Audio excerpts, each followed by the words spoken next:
Hello साथीहरू, अहिले हामीहरू खबर सुन्छौँ। एआईले अहिले धेरै काम गरिरहेको छ।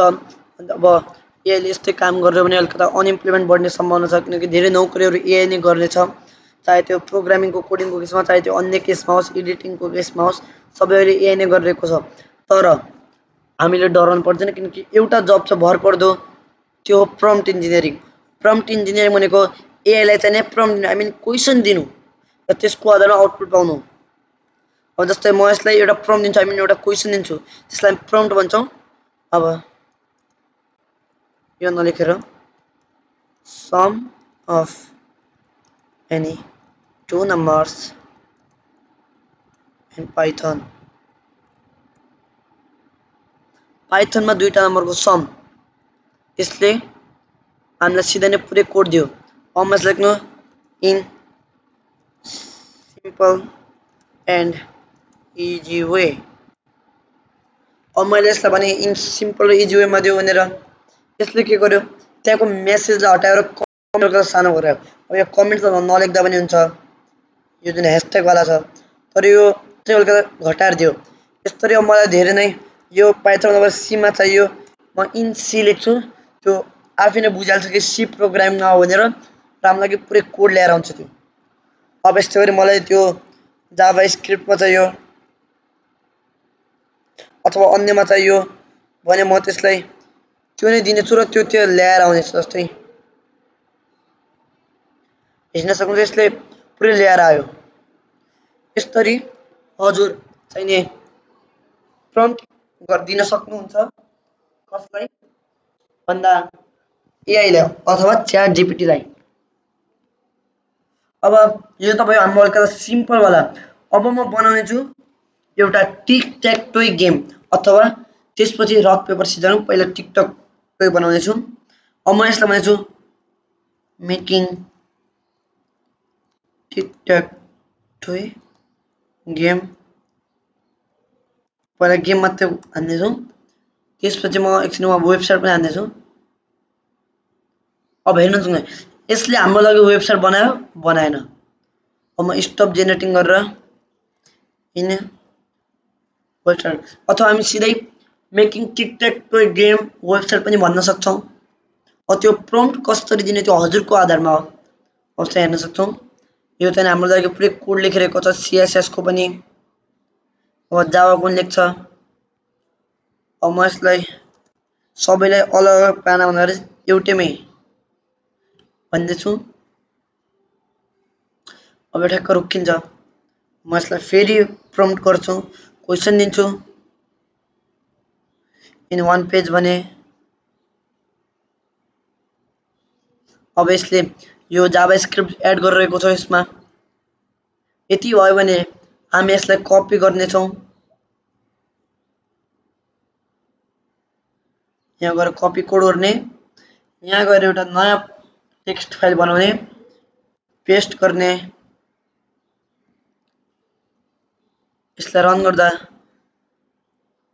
अब म यसलाई यो टिक ट्याक टोय गेम नाम दिनेछु। टिक ट्याक टोय गेम नाम दिँदा यहाँ हेर्नु सक्नु, यो क्रस, यहाँ सर्कल, क्रस सर्कल क्रस। अब यो के भयो, अनलिमिटेडसम्म भयो। आई मिन इट्स अ ड्र भन्यो, तर हामीले यो नभएर अलिकति हामीलाई 3 चोटिमा नै फिनिस हुने।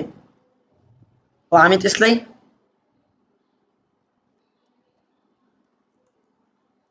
Modify this game.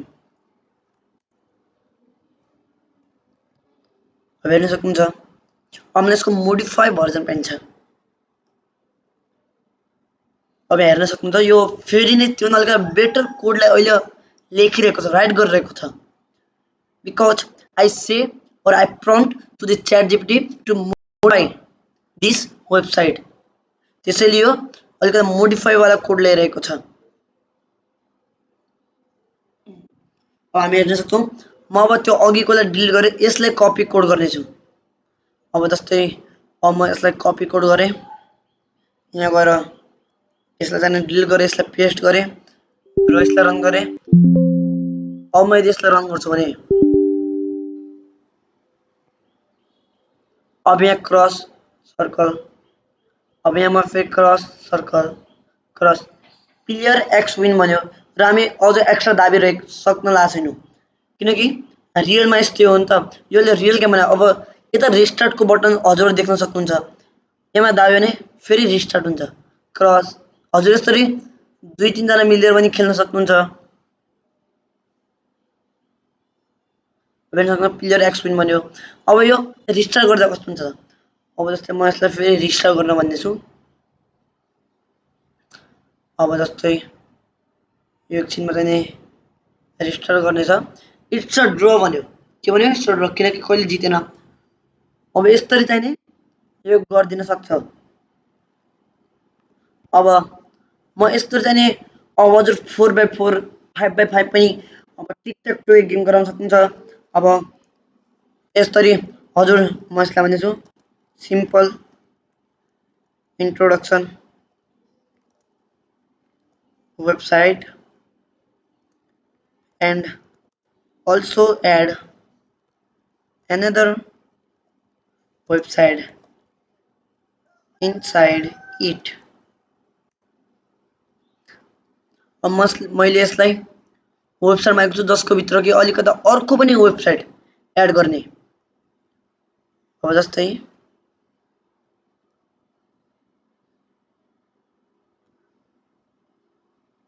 अब म यसलाई कपी कोड अब यस्तो यो टिकटक टोय गेम हजुरले सायद बुझ्नु भएको होला म यसको लागि फेरि एउटा नयाँ फाइल खोल्ने छु पेस्ट गर्ने छु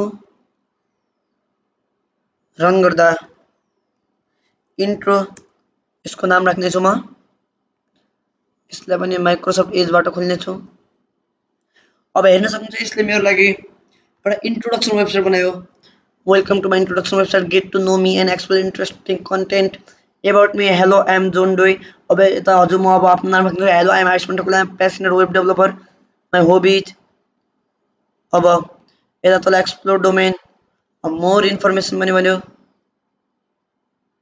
अब यसको अब यस्तो चाहिँ हजुरहरू आफ्नो वेबसाइटलाई बनाउन सक्नुहुन्छ यस्तै प्रम्प्ट पनि दिन सक्नुहुन्छ अब हजुरले भन्न सक्नुहुन्छ कि अब यति हो भने हामीले त एक्स्ट्रा क्लास हामी युट्युबमा अरू क्लास नै लगौँ त्यो गलत हो यसले चाहिँ नि इङ्ग्लिसमा बुझाउँछ तर कोड दिन्छ तर त्यसलाई एक्सप्लेन गर्दाखेरि पनि गर्न त गर्छ जस्तै म यसलाई भन्न सक्छु एक्सप्लेन इट